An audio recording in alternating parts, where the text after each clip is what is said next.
Boa noite. Estamos no ar no canal da Revista Oeste no YouTube e em emissoras de rádio de todo o país. Hoje a conversa é com o ex-governador de Minas e pré-candidato à presidência da República pelo Partido Novo, Romeu Zema. Romeu Zema nasceu em 28 de novembro de 1964, na cidade mineira de Araxá. Começou a trabalhar aos 9 anos de idade e desempenhou várias funções nas empresas da família. Formado em administração de empresas pela Fundação Getúlio Vargas, assumiu em 1991 o comando das lojas Zema. À frente do negócio familiar, liderou uma expansão que transformou o grupo varejista num dos maiores do Brasil, com mais de 490 unidades físicas distribuídas por 6 estados brasileiros. Depois de décadas na iniciativa privada, decidiu tornar-se político militante. Estreou em 2018 numa disputa bastante difícil para o novato.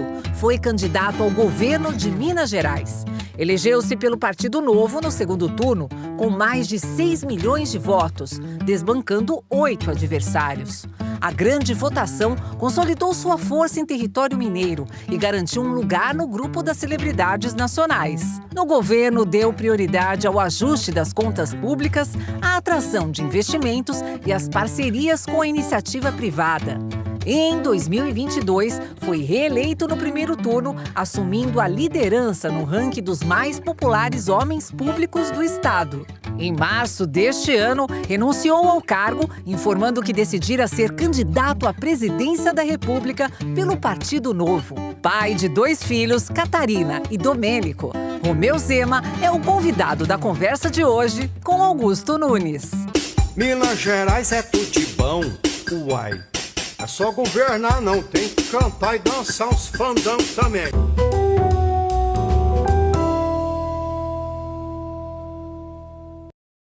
Governador Romeu Zema, muito obrigado pela aceitação do convite. Eu sou um admirador do senhor é um belo político, administrador, e vamos conhecer o senhor melhor hoje. Eu queria começar pelo começo mesmo. Sim. O senhor começou a trabalhar com 9 anos ou 11? Sim. O Augusto, eu acho que eu comecei antes. A minha história basicamente é a seguinte, Augusto. Eu nasci numa casa que não tinha nem 40 metros quadrados. Essa casa ficava entre um posto de gasolina e uma loja de peças. Araxá. Araxá. E o meu pai teve de enfrentar muitas dificuldades. Ele assumiu uma empresa familiar quebrada, com 10 funcionários na ocasião. Eu nasci nesse contexto. Era empresa que fazia o quê, governador? Era uma concessionária Cinca. Tá. Provavelmente você lembra do Cinca Chambord. Sem a menor dúvida. Não é isso? Já andei. Ele vinha aqui em São Paulo buscar carro, porque naquela época a venda era muito pequena, nem cegonha ia. Ele também abastecia os carros dos clientes, tinha um posto, ele atendia caminhoneiro e muitas vezes o caminhoneiro ia lá comprar rolamentos, retentores, correias e batia na porta da nossa casa de madrugada. O caminhoneiro estava viajando, o caminhão quebrou, ou o fazendeiro, o trator, precisava estar preparado para arar a terra e teve um problema. Então, meu pai sempre atendia, não tinha horário. Meu pai só parava de trabalhar, Augusto, na hora de dormir. Era sábado, domingo, feriado, sem parar. E o senhor começou fazendo o quê? Então, assim que eu aprendi, eu sempre andei junto com ele. Eu sempre fui curioso, sempre estava... Garotinho ainda. Isso, E assim que eu aprendi a contar, eu comecei a separar as porcas, os parafusos e as arruelas. Ele falava, conta 50 desse parafuso, 80 desse e 70 arruelas aqui. Aí eu ia lá, contava, embrulhava no jornal enquanto ele fazia as outras coisas. Então, para mim, trabalhar foi praticamente igual a alguém cujo pai é músico e que está cercado ali de instrumentos, entende? Trabalhar faz parte da minha vida naturalmente. Então, O senhor não sentiu que a infância foi muito curta? Não, eu fez aproveitei uma cidade pequena que dava para andar de sunga na rua. Tinha uma piscina num clube lá, eu saía de sunga de casa no meio da rua para ir para o clube, entende? Andava de bicicleta. Bicicleta. E você que é de Taquaritinga, Isso. acho que você viveu isso também. Também. Então, não tinha violência, era um país muito melhor em algumas coisas naquela época. Eu confesso que eu comecei a trabalhar mais tarde, não comecei tão cedo, mas é admirável. Eu fui frente... E o senhor começou a assumir cargos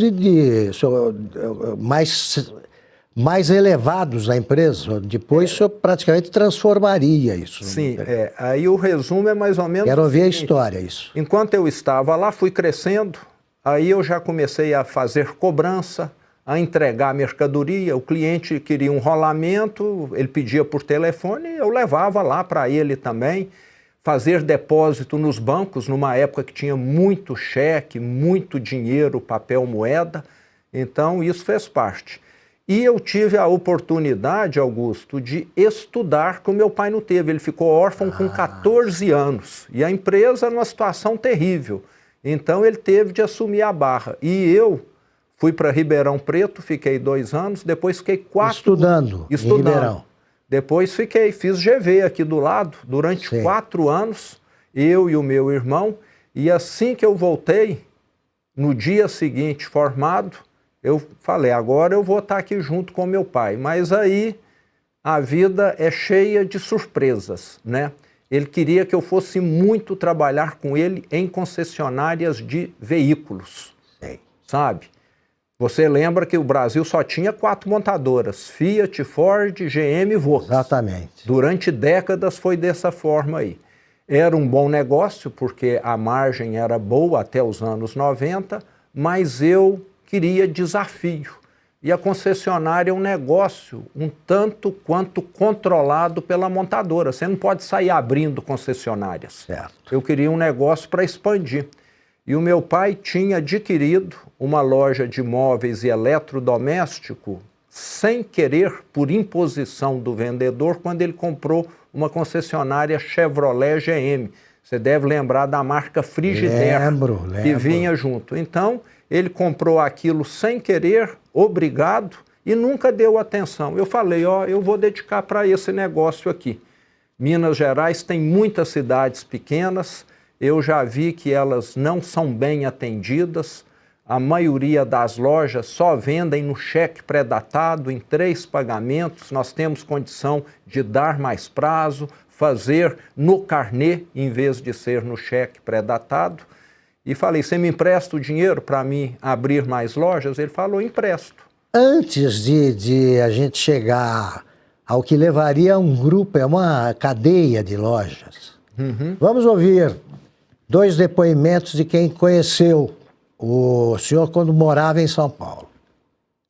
Augusto, falar do Romeu não é difícil não, tá? Ele é isso como ele se apresenta, nu e cru, tá? Ele é uma pessoa simples, bastante competente, disciplinado. Eu conheci ele na faculdade, né, na turma de 83 da GV.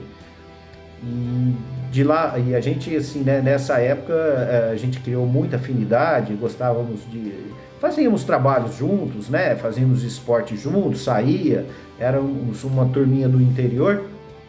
E ele me deu muita carona para Franca, né? Ele é de Araxá, eu sou de Franca. Então, para chegar em Araxá, você passa por Franca, né? Então, ele me deu muita carona. E a minha mãe gosta muito dele. Romeu, te desejo toda a sorte nessa caminhada. A gente sabe que você luta um bom combate, você não foge do pau, né? Então, a torcida é grande aqui, tá? E tem muita gente torcendo aqui para você, tá bom? Bom ânimo na luta, Roma. Tchau.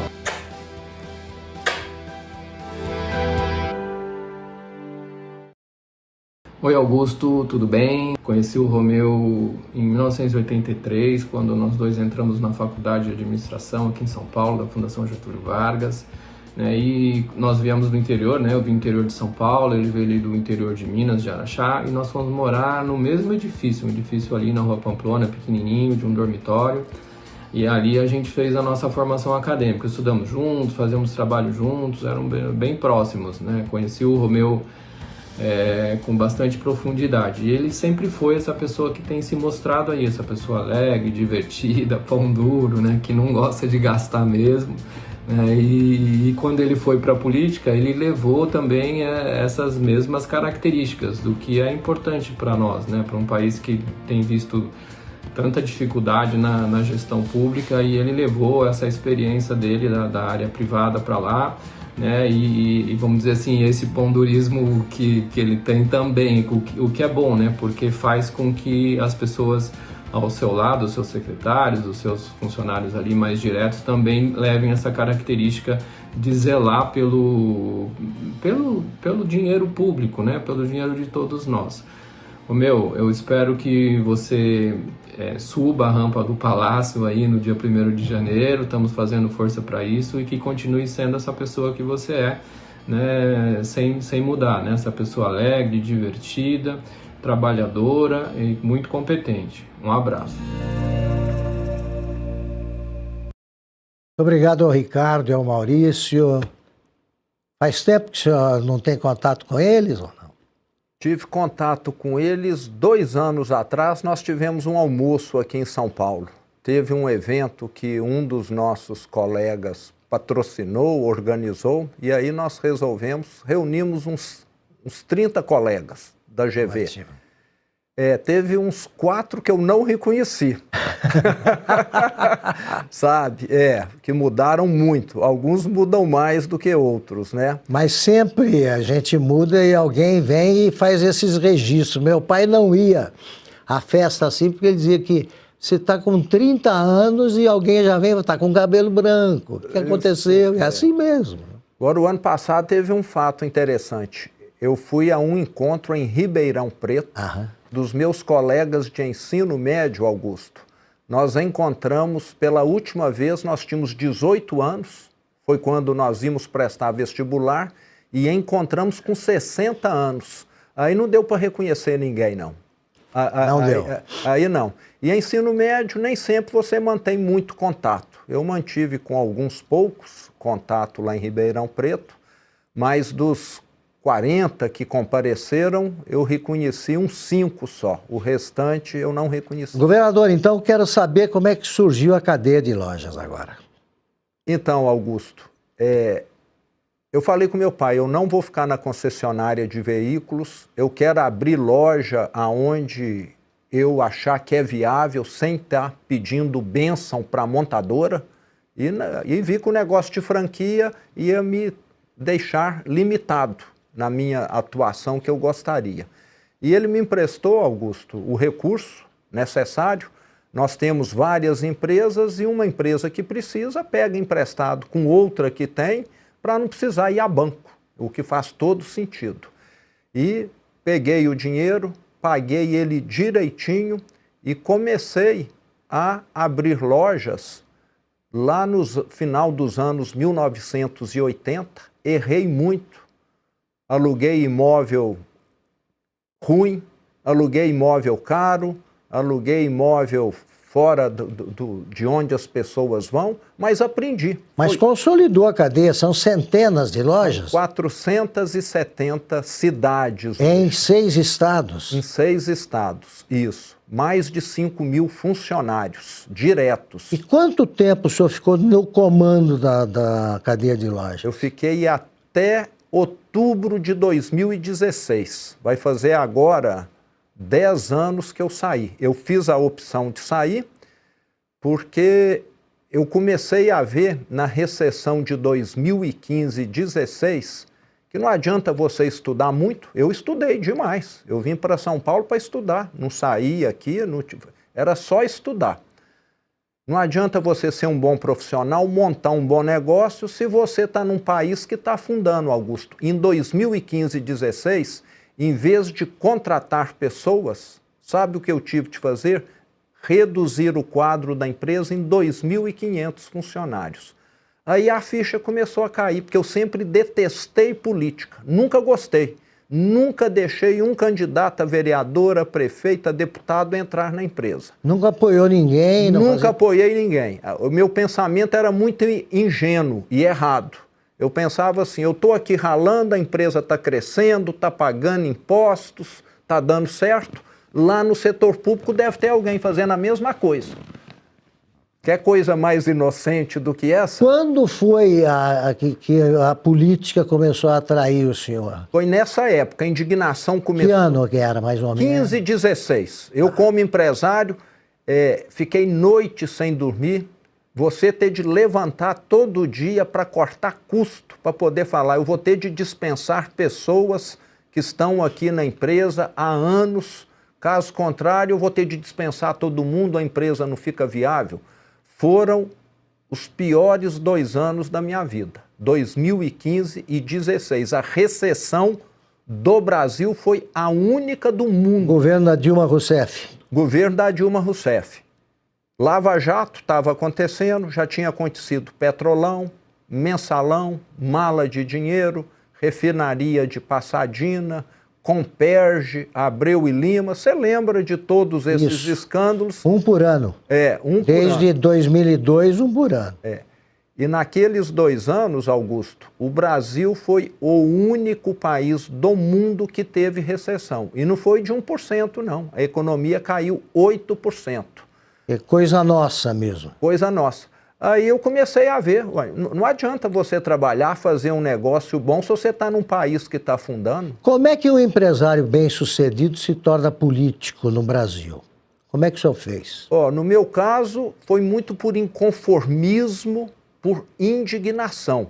E some-se a Dilma, o Fernando Pimentel do PT em Minas Gerais. Ah, sim, esse é um desastre de bom tamanho. Você entendeu? Além de eu estar no Titanic, eu acho que eu estava no lugar que... Era um bote que estava furado, irmão. Num bote furado, entendeu? Então, eu vi aquela barbaridade acontecendo em Minas Gerais. O funcionalismo público não recebia 13º, não recebia salário, as contas de todo mundo atrasando, virando aquela meleca mesmo.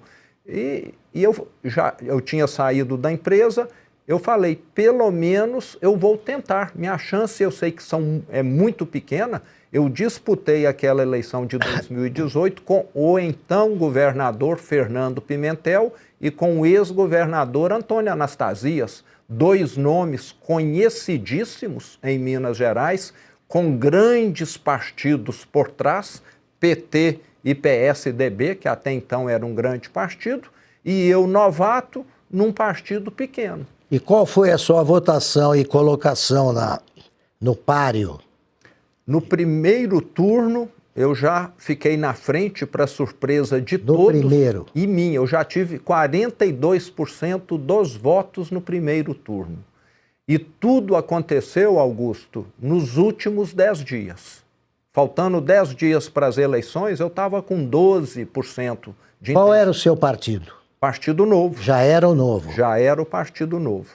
E aí fomos para o segundo turno, eu e o ex-governador Anastasia, que atualmente é ministro do Tribunal de Contas, e aí foi uma vitória avassaladora, 72-28. E aconteceu uma coisa quase que inédita em eleição. O Anastasia, ele foi menos votado no segundo turno do que no primeiro. Parece que não tinha dado tempo das pessoas me conhecerem. Ele teve menos votos. Vamos para um ligeiro intervalo e voltamos já já para saber como foi a decolagem política do governador Romeu Zema, pré-candidato do Partido Novo à presidência da República.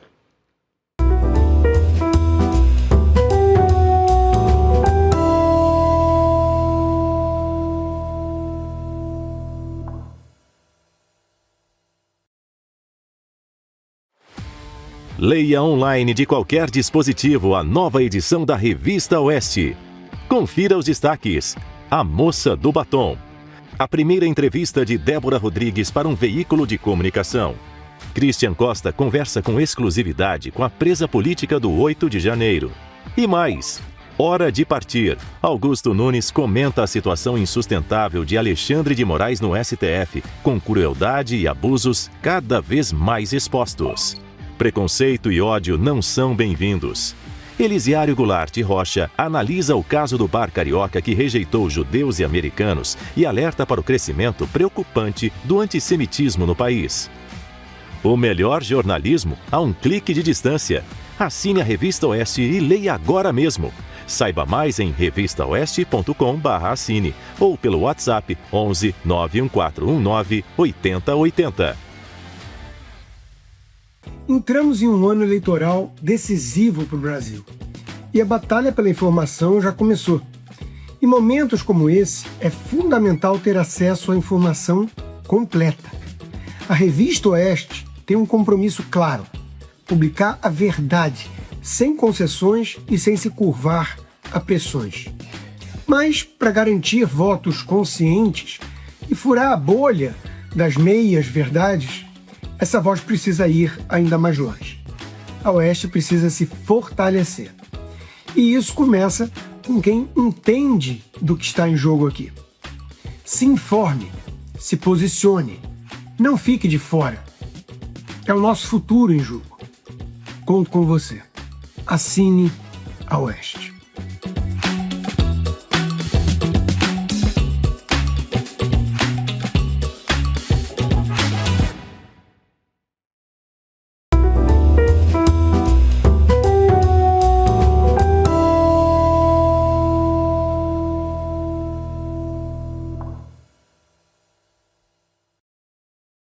Estamos de volta para mais um bloco da conversa com o ex-governador de Minas Gerais, Romeu Zema, pré-candidato à presidência da República pelo Partido Novo. Governador, você pegou um estado em situação complicada. Como é que foi a recuperação de Minas? O que o senhor acha que fez de mais importante no primeiro mandato? Bom, Augusto, eu peguei um estado arruinado pelo Pimentel do PT. Minas Gerais nunca havia tido um governo tão desastroso. Um dos pontos, só para dar a ideia da gravidade, foi o fato de 240 mil funcionários públicos do estado terem o seu nome sujo, inscritos no SPC e Serasa, porque o governo de Minas, na época, no governo PT, descontou desses 240 mil o empréstimo consignado e não pagou os bancos. Isso, qualquer um no privado que fizer é crime, provavelmente vai para a cadeia. Essa foi uma das barbaridades. Em Minas nós tivemos prefeitos que renunciaram, que adoeceram e até que suicidaram, porque o PT não fazia os repasses daquilo que a Constituição manda, parte do ICMS, do IPVA, verbas da saúde e também da educação. E desde o início, Augusto, o que eu fiz foi reduzir custos em todas as frentes.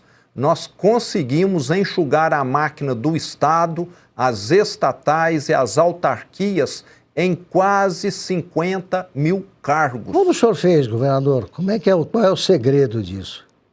Primeiro, gente competente. Eram 22 secretarias, nós reduzimos para 14 secretarias. Todos os secretários, Augusto, selecionados por consultorias de recursos humanos, o que o mercado chama aí de headhunters.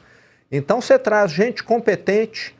Contratamos consultoria que já tinha feito um trabalho de levantamento, mostrando a quantidade de cargos sem necessidade. O PT é mestre em fazer cabide de emprego. Eu não conheço nenhum petista e desempregado. Exato. E na época, acho que eles trouxeram petistas do Brasil todo para ficar na folha de pagamento de Minas Gerais. Então, o Estado já numa situação financeira muito ruim, ainda tendo de suportar isso. Teve contratos, Augusto, que nós renovamos, teve redução superior a 90% no valor. Um contrato tipo era 10 milhões por ano, na renovação ficou menos de 1. Porque era superfaturado. Com certeza. Agora, o senhor tinha maioria na Assembleia? Não. Como é que o senhor conseguiu apoio político para essas mudanças que são audaciosas? São. eu falo que muita coisa, Augusto, dá para o executivo sozinho fazer. Uma reforma administrativa que nós Depende da vontade do governador e da disposição. Isso. Não teve boa vontade da Assembleia durante a minha primeira gestão, mas à medida que nós fomos entregando resultados ao longo do tempo, o governo foi ficando bem avaliado, bem quisto.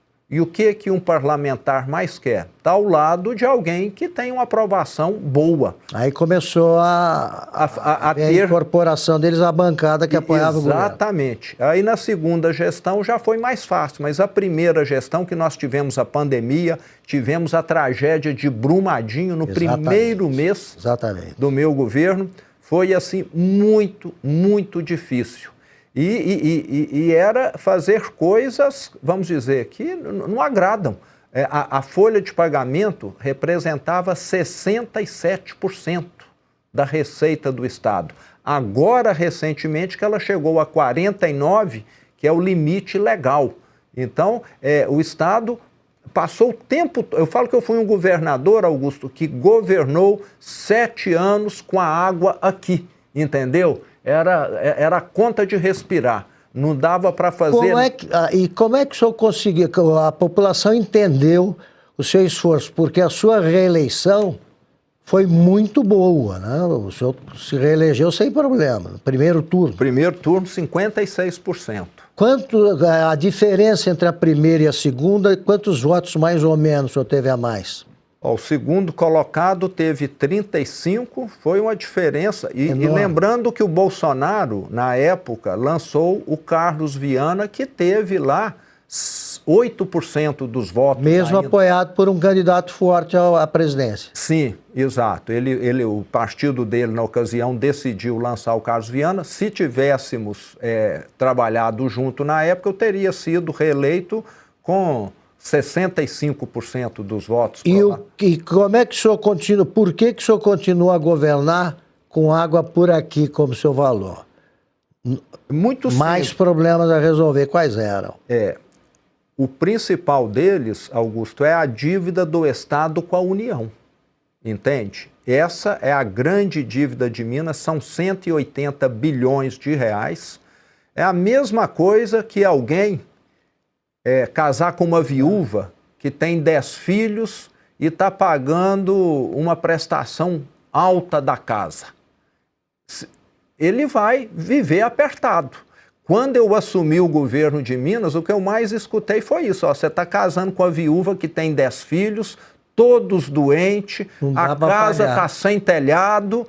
Eu falei, eu vou ajudar a consertar. Governador, para que os nossos espectadores entendam, qual é a origem desse tipo de dívida? Por que os estados ficam endividados com a União? As maiores dívidas do Brasil são São Paulo, Minas, Rio de Janeiro, Rio Grande do Sul. E por quê?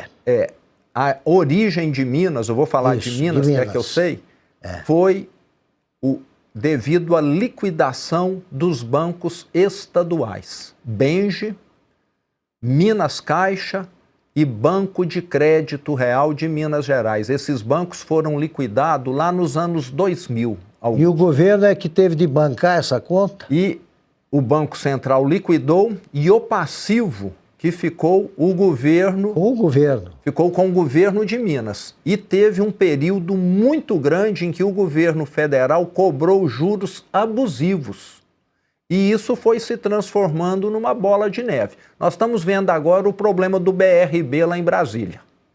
Que queria comprar o Master. Vamos dizer que ele vai ser liquidado e tenha um rombo lá de 15 bilhões. Fica para o governo. Fica para o governo do Distrito Federal. E aí o governo, a União começa a cobrar do governo do Distrito Federal 10% ao ano. É 1,5 bi de sangria. Quebra o Distrito Federal, concorda? O que aconteceu em Minas e me parece em outros estados foi algo semelhante.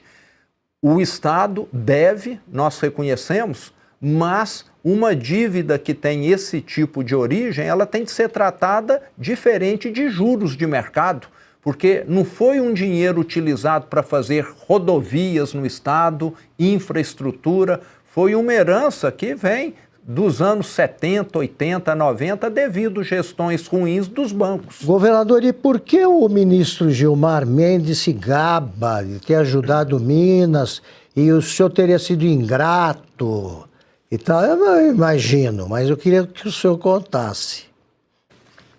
Augusto, você já deve ter tido alguma ação judicial na sua vida. Sim, várias. Já? Você deve ter ganhado algumas, perdido outras. Sem dúvida. Não é isso? Aquelas ações que você ganhou, você ficou em dívida com o juiz? Não. Então. Não, ele decidiu. Me parece. Eu tinha razão. O ministro Gilmar Mendes decidiu a favor do Estado de Minas. E parece que, devido a isso, ele acha que eu ou o Estado temos alguma dívida com ele. Aliás, parabéns pela reação do senhor aí.